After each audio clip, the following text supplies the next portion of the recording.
কালকে আসবো, কালকে আসবো। ওকে,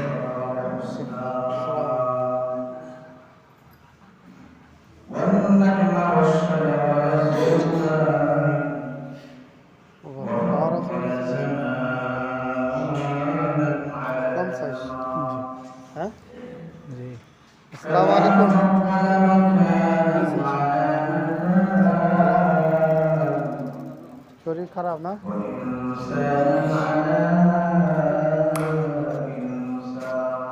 নিচে আপনার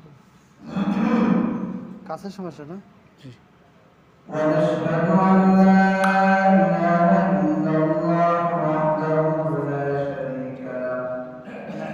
ঝাপসা দেখতে নিজের দেখ।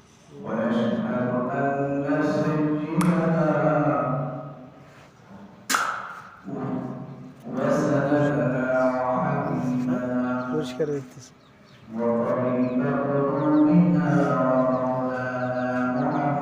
রঙিন হয়ে যাবে।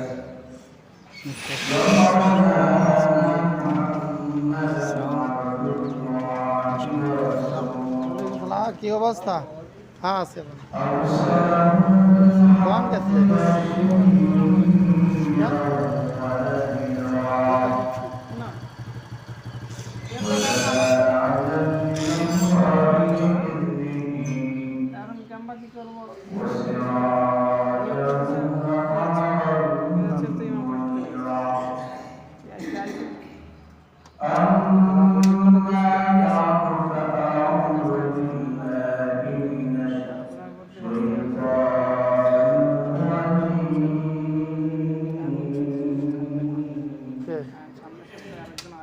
থাকবে নাকি? الحمد لله رب العالمين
যে আল্লাহ সুবহানাহু ওয়া তাআলা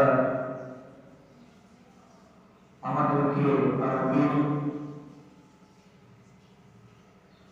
জামাতুল উলা প্রথম জমার মধ্যে অন্তর্ভুক্ত করেছেন।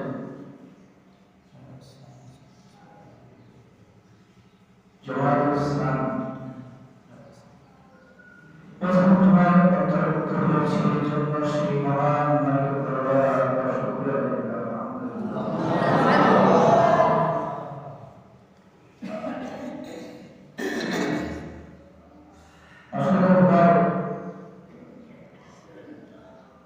আল্লাহ সুবহানাহু ওয়া তাআলা যাকে ভালোবাসেন, যাকে মহব্বত করে, যে দ্বীনমুখী, যাকে দ্বীনের জন্য কবুল করে, সেই একমাত্র সেই ব্যক্তিটাই দ্বীনের মুখে পায়। যাকে আল্লাহ তাআলা হিদায়াত দান করেন, সেই হিদায়াতের মুখাপেক্ষি হয়। আর আল্লাহ সুবহানাহু ওয়া তাআলা যাকে হিদায়াত দান করেন না, যার কপালের মধ্যে হিদায়াত লেখা নাই, সে হিদায়াত থেকে বঞ্চিত। হিদায়াত বলতে আসতে পারে। আমি আপনাদের সামনে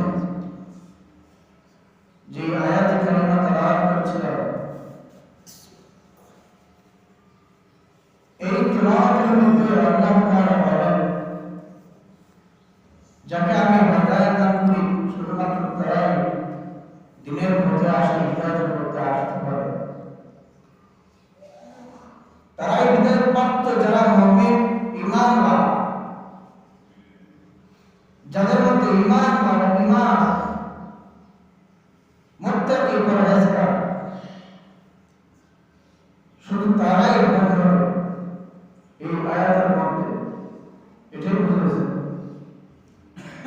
আর যারা হিদায়াতের রাস্তা পাবে না, ঈমান ওয়ালা হবে না, আল্লাহ যাকে কবুল করবে না, তারা দ্বীনের মধ্যে কখনো আসতে পারবে না, দ্বীন থেকে বঞ্চিত থাকবে। এজন্য আল্লাহ তাআলা কোরআন কারীমের মধ্যে বলেন, আফামান শারাহা আল্লাহু সাদরাহু লিল ইসলাম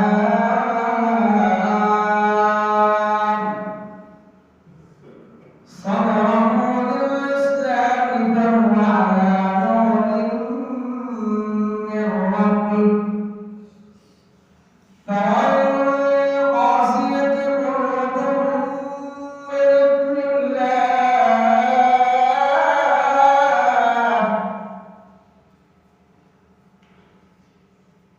ألا بذكر الله تطمئن القلوب।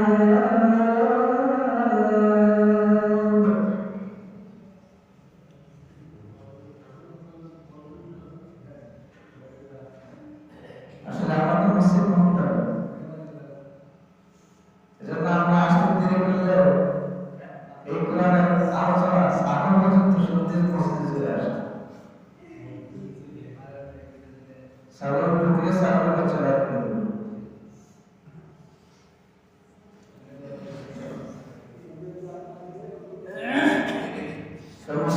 সম্মানিত উপস্থিতি, আজকের আলোচনা শুরু হলো সৎ চরিত্র।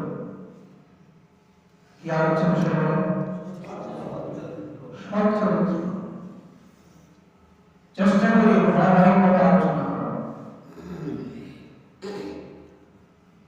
এই আলোচ্য বিষয়বস্তু ধারাবাহিকভাবে আলোচনা না করলে এই সপ্তাহের পুরা সপ্তাহের মধ্যে আমরা অনেকেই কাজের কর্মে ব্যস্ত থাকি, অফিস আদালত নিয়ে, খ্যাত খামার নিয়ে ব্যস্ত থাকি। সবাই মসজিদে আসতে পারে না। শুক্রবার জুমার নামাজের ক্ষেত্রে, জুমার নামাজের জন্য মসজিদে সকলে একত্রিত হয়ে যায়। সকলে যখন সম্মুখীন হয়ে যায়, একত্রিত হয়, ওই সময়ের মধ্যে ইমাম ও খতিব আমাদের দায়িত্ব কিছু বিষয়ভিত্তিক আলোচনা করে তাদের দিক নির্দেশনা রক্ষা করা। যারা মসজিদের ইমাম ও খতিবের দায়িত্ব, আমি চেষ্টা করি বিষয়ভিত্তিকভাবে আলোচনা করার প্রত্যেক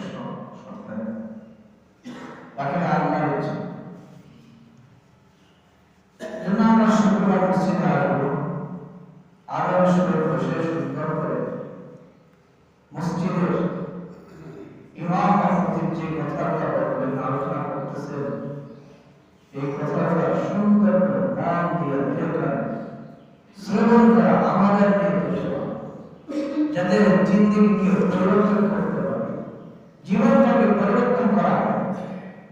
আমলের নির্দেশনা, আমলের নির্দেশনা দিনের কারণে শুনলে ইমাম খতিব যে আলোচনা করবে, যে কথাগুলো বলবে, যে হাদিসের আলোচনা করবে, যে কোরআনের আলোচনা করবে, এই কথাগুলো আমার দিলের কানে, আমার দিলের মধ্যে আল্লাহ তাআলা বসাই দিবেন।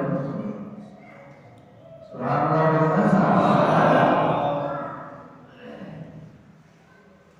এজন্য আজকে সব চরিত্র হিসেবে আলোচনা করব।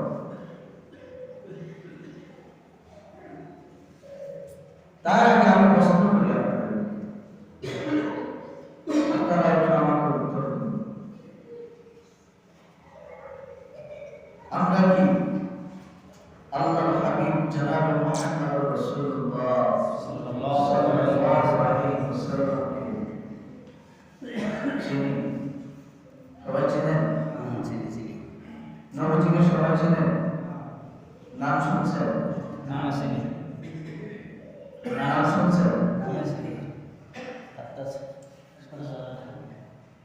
সরজমিনে দেখছেন? দেখার আশা আছে? নিয়ত আছে? আশা আছে? নবীজি সাল্লাল্লাহু আলাইহি ওয়াসাল্লামকে যদি কোনো ব্যক্তি সশরীরে কেউ দেখে মৃত্যুবরণ করতে পারে, আল্লাহ তাআলা মায়ের গর্ভ থেকে ছোট মাসুম বাচ্চা যখন ভূমিষ্ঠ হয়, ওই ছোট বাচ্চা যত কোনো গুনাহ থাকে না, নিষ্পাপ শিশু বাচ্চা বলে যে আমার হাবিবকে যে ব্যক্তি একবার দেখবে, স্বপ্নের মাধ্যমে একবার যদি কেউ দেখে, আমি আল্লাহ তাআলা ওই ছোট মাসুম বাচ্চার মতো তাকে নিষ্পাপ বানাই। সুবহানাল্লাহ। সেজন্য নিয়ত রাখা, আশা রাখা যে আল্লাহর কাছে দোয়া করো, আল্লাহ তোমার হাবিবকে একবার হলেও মৃত্যুর আগে একবার হলেও আমাকে দেখো। আল্লাহকে এভাবে একটু বলবে, আল্লাহ তাআলা আপনার ডাকাতে তো সারাদিন আপনি দেখতে পাবেন। নিয়ত করো, চেষ্টা করো। তো সহজে আমরা দেখি না আল্লাহর হাবিব জনাব মুহাম্মদ রাসূলুল্লাহ সাল্লাল্লাহু আলাইহি ওয়াসাল্লামকে তিনি যদি একজন ছোট বাচ্চা যদি মনে করে সে দেখবে, দেখতে চায় বা আশা রাখে, আল্লাহ রাব্বুল আলামিন কি এখানে আছে নাকি সব জমিনে আছে? সব জায়গায় আছে না? আল্লাহ কোন মসজিদ এখানে মধ্যে আমাদের আল্লাহ আছে, বাইরে সব জায়গায় ওইখানে কি আল্লাহ আছে? ওইখানে আল্লাহ থাকবে? সব জায়গার মধ্যে আমার আল্লাহ থাকবে। একটা মানুষ যদি নবীজির জীবন ধরার মতো, নবীজির মতো জীবন করতে চায়, নবীজি যেভাবে চলছেন সেইভাবে একটু চেষ্টা করে জীবন গড়াইতে চায়, তাহলে সে তার পক্ষে সম্ভব। চেষ্টা করলে উপায়। আমি যদি চাই যে গুনাহ করব, নিয়ত করছি গুনাহ করব, সকালবেলা নিয়ত করছি গুনাহ করব, ঘর থেকে বাইরে হওয়ার পরে একটা বেগানা মহিলার দিকে চোখ করে দিতেছে, চক্ষু যাওয়ার সাথে সাথে আমি যখন সময় সাথে সাথে চক্ষু ফিরাই দেয়া এবং যদি দোয়া করি,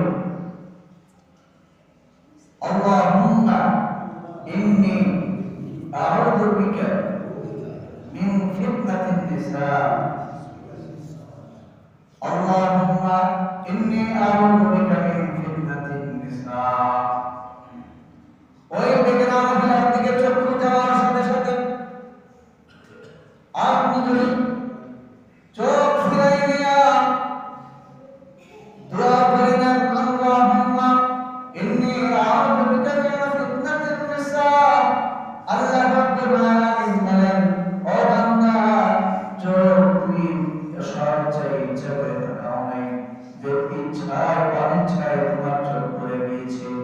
তোমার চোখ অনিচ্ছায় হয়ে যাওয়ার সাথে সাথে তুমি চক্ষু মোবারক ফেলে নিয়েছো এবং আমার কাছে মাফ চাইছো। আল্লাহুম্মা ইন্নী ইয়া আল্লাহ আউযু বিকা শয়তানের ওয়াসওয়াসায় করে ইন্নী আউযু বিকা মিন ফিতনাতিন নিসা। এই ফিতনার যুগে ফিতনা ফাসাদের যুগে এই ফিতনা ফাসাদের যুগে এই জামানা হলো ফিতনা ফাসাদের যুগ। কথা বলেন ঠিক কিনা? ফিতনা ফাসাদের যুগ কিনা? আমরা সব সময় ফিতনা বাঁধানোর জন্য চেষ্টা করি, কিন্তু ফিতনা ছাড়াতে গেলে চেষ্টা করে না। আল্লাহ এই ফিতনা ফাসাদের যুগে আমি যে কাজটা করলাম, অন্যায় করলাম, এই অন্যায় থেকে আমি তওবা করতেছি। আল্লাহ আমার দ্বারা যদি এই গুনাহ আর না হয়, আল্লাহ তুমি আমার চক্ষুকে হেফাজত করো। এইভাবে যদি আমি আমার নিজের চক্ষুকে ফিরে নিই, চেষ্টা করি যে গুনাহ করব না, আল্লাহ তাআলা আপনার চেষ্টা অবশ্যই আপনাকে পালন করবে। শয়তানের ওয়াসওয়াসা থেকে বাঁচতে হবে, গুনাহ থেকে নিষ্পাপ বাঁচতে হবে। তাহলে এবার আমি নবী চিনি, নবী কেন? আমার আপনার চক্ষু যদি মোবারক, চক্ষু মোবারক যদি ভালো থাকে, চোখ যদি শীতল থাকে, চোখ ভালো থাকে, তাহলে উপরে একটা ছোট বাচ্চা যদি আকাশের দিকে তাকায়, আর আকাশের দিকে তাকানোর পরে সেই বাচ্চা যদি আকাশের দিকে তাকায়, যদি তার চক্ষু মোবারক যদি ভালো থাকে, সেটা আকাশটা কি যেদিকে তাকায় সেদিকে কোন কিনারা থাকবে না। আকাশ অনেক বড়, অনেক লম্বা, অনেক শীতল, সমতুল্য, সব ছড়ানো এত বড় আকাশ। যদি এই চক্ষু দূরত্ব যতটুকু যাবে, চোখের আড়াল যতটুকু যাবে, অতটুকু দূরত্ব হবে কি হবে? কথা বুঝে নেবেন। আমার চোখ মোবারক যেখানে যায়, আকাশ যেদিকে তাকায়, শুধু আকাশের আকাশ, আসমান আর আসমান, কোন কোন কিনারা নাই। আমার আসমান, আপনারা বলেন আমার আসমান যত বড়, ঠিক আমার হাবিব তত বড়। সুবহানাল্লাহ। আসতে বলি বলেন আসমান যত বড়, আমার হাবিব তত বড়।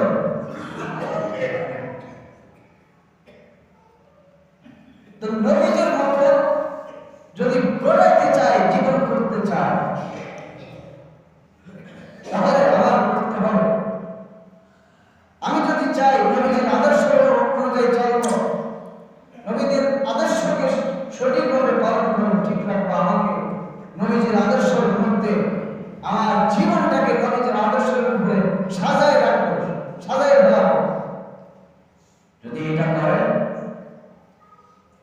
তাহলে একটা কিশোর যদি মনে করে যে আমার জীবনটাকে নবীদের আদর্শের মতো করব, আর কিশোর থেকে বড় যদি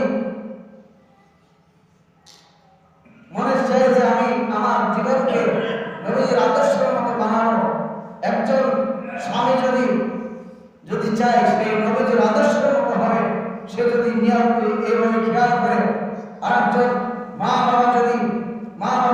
যদি একজন আদর্শ দাবি হইতে চায়, সেইভাবে খেয়াল করে যদি করে, আর একজন যদি দাদা এবং নানা যদি আদর্শের মতো নানা হতে চায়, তাহলে আমার নবীদেরকে এভাবে স্মরণ করবে। একজন মন্ত্রী মিনিস্টার রাষ্ট্রীয় পদে সে যদি চায় আমার জীবনটাকে নবীজির আদর্শের উপরে চলতে হবে, নবীজির আদর্শের মতো বানাবো, সে যদি ইচ্ছা করে চিন্তা করে, তাহলে আল্লাহ তাআলা সেই অনুযায়ী চলার মতো ব্যবস্থা করবেন। আল্লাহ বলবেন না? এই জন্য ভাই, যদি নিজের জীবনটাকে নবীজির সুন্নাতের মধ্যে জীবন গড়াতে চান, তাহলে নবী যেভাবে জীবনযাপন করছে, যেইভাবে চলছে, সেইভাবে আমাকে আপনাকে নবীজির আদর্শের উপরে চলতে হবে। নবীজি যেভাবে ব্যবসা করছেন আমি সেইভাবে ব্যবসা করবো। নবীজি যেভাবে রাস্তা দিয়ে আসছে আমি সেইভাবে রাস্তা দিয়ে চলবো। নবীজি যেভাবে দিনের দাওয়াত দিয়েছেন আমি সেইভাবে দিনের দাওয়াত দেওয়ার চেষ্টা করবো। এইভাবে চেষ্টা করলে আমার জীবনকে যদি এইভাবে সুন্দর করতে চাই, তাহলে নবীজির মতো নবীজির